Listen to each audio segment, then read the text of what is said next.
Hey everybody, welcome back to the channel. Tonight we're on lovely Woodward Avenue. It's about 8:30 in the evening, so we're basically running out of daylight here. But I figured I'd come out, and when this video comes out, I'm going to be actually on my way to Carlisle, Pennsylvania for the Carlisle Nationals. But I figured I'll do a video. A lot of people have asked me about the Charger Daytona that I got 2 months ago now. And, you know, what's my 5 favorite things I like about the car and what do I not like about the car? Well, it's pretty simple. I still am not a huge fan of the whole EV thing. I do think the performance on this car is pretty amazing. It is fast. A lot of people complain that, oh, it's not fast enough, but it's faster than 99.9% of the cars that are out there. But overall, the 5 things I absolutely love about this car. The first one has to be the styling. The car looks absolutely gorgeous. It's one of the reasons why I bought this thing. Absolutely love it. Even with the R-Wing, I think it looks cool. Now, as a spy photographer and automotive journalist, I've seen the 6-pack cars. The new Outlaw looks ridiculously good. I do like the new mail slot grille, as well as the power dome hood, which gives it more dimension. But I think the R-Wing does look good. This car definitely gets a lot of looks out there, not just because it's rare, because not many people have them, but for the fact that everybody seems to like the styling. There's a few people who don't, that like the current Charger or outgoing Charger better, but this car does get a lot of looks and a lot of thumbs up.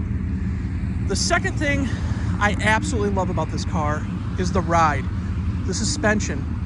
Now, this has adaptable suspension, so depending on what mode you're in, it will actually adjust the shocks for, you know, smoothness and roughness.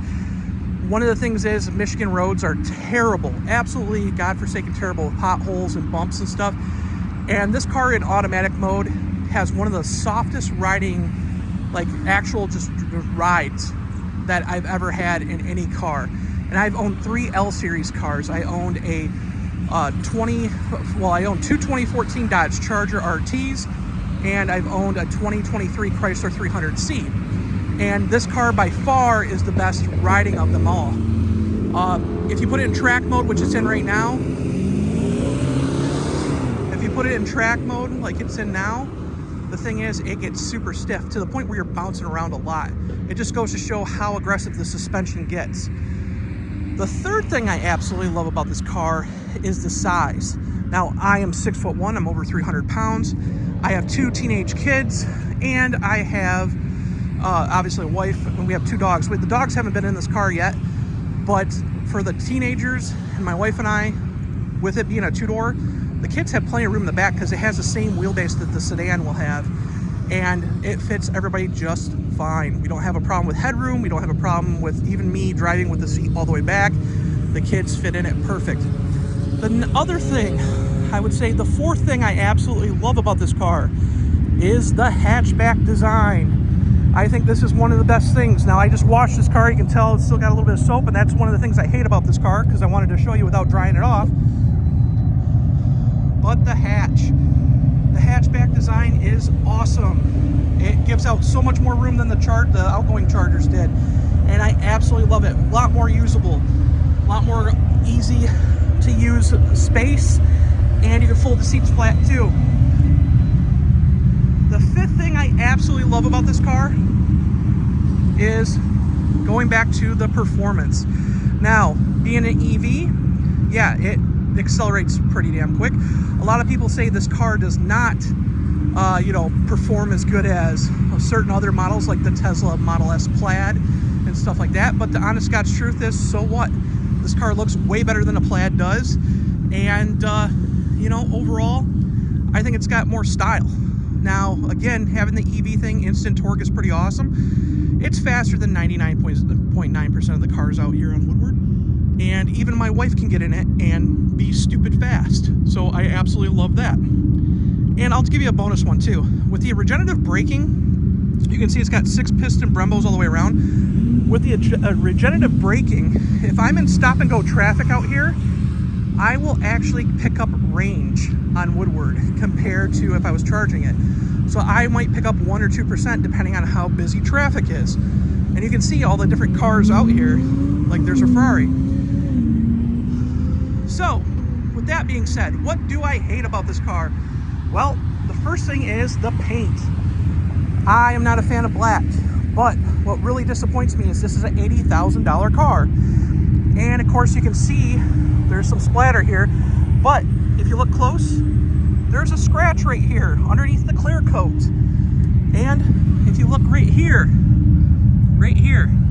see if I can zoom in a little bit, there is a actual run in the paint on the seam. Now, some people won't notice that, like my wife never noticed that, but me being such a OCD person about my cars, yes, I noticed that right off the bat before I left the dealership. Luckily, it's marked down, so I won't be charged for it, and it's obviously under the clear coat.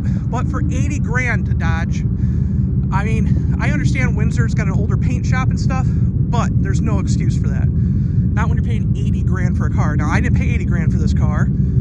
I got it because no one else was buying these things, and I got a hell of a deal on it. The other thing I don't like is when you take it through the wash.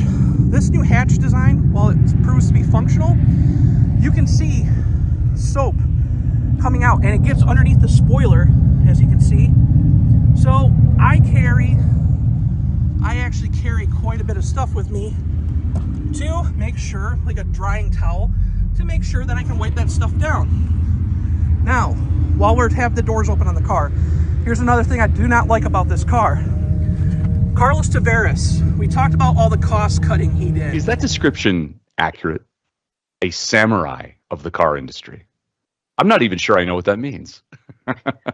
Neither do I, by the way, Jason. Neither do I. Now, it comes back to the Charger as well. This right here, all soft touch materials that feel really nice. However, the plastic, this plastic piece right here, you can already see that it's got some scratches just from fingernails and stuff, which I'll probably be able to get out. However, this is like old Ford kind of plastic. This isn't even the quality that like the Daimler days had. This is like the cheapest freaking plastic I've ever seen in a Dodge, period. This is like, if you barely put your fingernail on it, you'll scratch it. I do not like this plastic pieces, and this is a cost-cutting measure. $80,000, this is not $80,000 material. This is a $23,000 kind of car. This is the kind of plastics you would find on a Ford Maverick. Another thing, the doors, the plastic on the doors, it's not that like heavy duty compared to the outgoing cars. I find myself scuffing the doors a lot with my feet getting out, or people getting in, scuffing them, because these doors are so massive that when you pull into a parking lot, because the car's longer than the Challenger, you have to watch your door when you open it, so you got less room to kick your feet out. A third thing I hate about this car, the fact that it's been out for a while and there's no damn accessories for this thing. There's very few accessories for this car. I can't even find all-weather mats. Mopar is supposed to make them. They don't have them out yet. Don't know why, but that's just the whole thing with this car. They haven't sold a lot, so there isn't a huge aftermarket for the car. The other thing is, I do love the dash design, but me being OCD, it has all these surfaces. And you can look, there's trim here, there's behind the screen, there's your heads-up display. You have a two-tier dash with another piece of trim. This car is horrible to keep clean. Absolutely horrible, because you got to constantly dust every freaking aspect of it, or it looks terrible. And with an all-black interior, it's easy to keep cleaning this thing to make sure it looks good. Now, we talked about the plastic and all that. Let's talk about the Fraton Sonic chambered exhaust. Everybody loves this thing.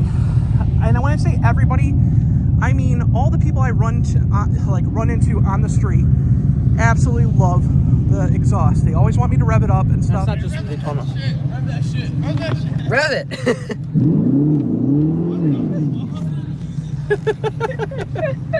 Dude, that thing's cool, dude. I know. Thanks, man. Right now it's in track mode, and you can hear just by idling, it's got a pretty decent sound.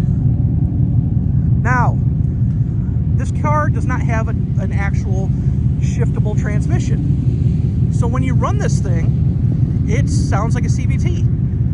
It's kind of irritating after a while. So I usually run it in auto at the minimal setting. But I will say it is kind of fun to show people. I think more people actually enjoy it than I do. All right, ready? Yep.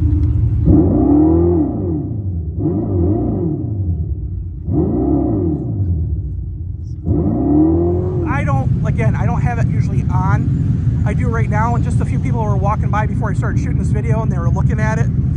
It does get a lot of attention, but that's one thing I don't like about it, is I wish they had different sounds you could program into it. Now, originally, every trim was supposed to have a different sound, but that's not the case. This sounds just like an RT. So while it can be loud with 121 decibels, it sounds very fake. If you're under 40 miles an hour, it doesn't sound that bad, but you constantly have the hum because it's not shifting, because there's no simulated shifts. If they put simulated shifts in this thing, I think it would sound a lot better. But again, that's one of the things I don't like about the car. So a lot of times I don't run it with the Fraton Sonic chambered exhaust, but a lot of people like it, and it's a cool gimmick. I get it. I understand why it kind of helps people try to kind of transition over to the EV thing, but for me, I could care less. But overall, I still love this car. Again, my favorite thing is the styling on this thing. I mean, look at those Coke bottle hips to it. Everybody complains that this car doesn't have scallops. It doesn't need scallops. This thing is a natural wide body. It is a lot wider than a Charger Hellcat. As for speed, everybody says, oh, a Hellcat can keep up with this. This is only 1/10 of a second quicker than a Hellcat. Honestly, this thing hooks up a lot better than a Hellcat. I've had a really hard time finding people in a Hellcat that will be able to beat me off the line just because this thing hooks up so quick. So, absolutely love this car. I've actually fallen in love with it. But it's not enough to transition me to the whole EV thing permanently. Do I like the EV thing? Yes and no.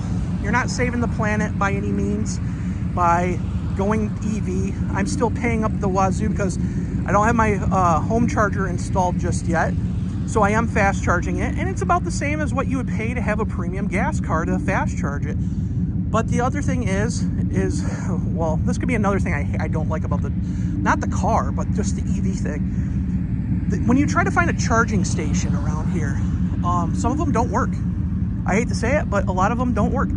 And depending on the temperature outside, sometimes they charge fast. The last few days we've had 90-degree weather, and this car will not charge fast. Even though it can take up to like 183 kilowatts of charge, you go to like a 260 and it's supposed to be, obviously meet that, no problem.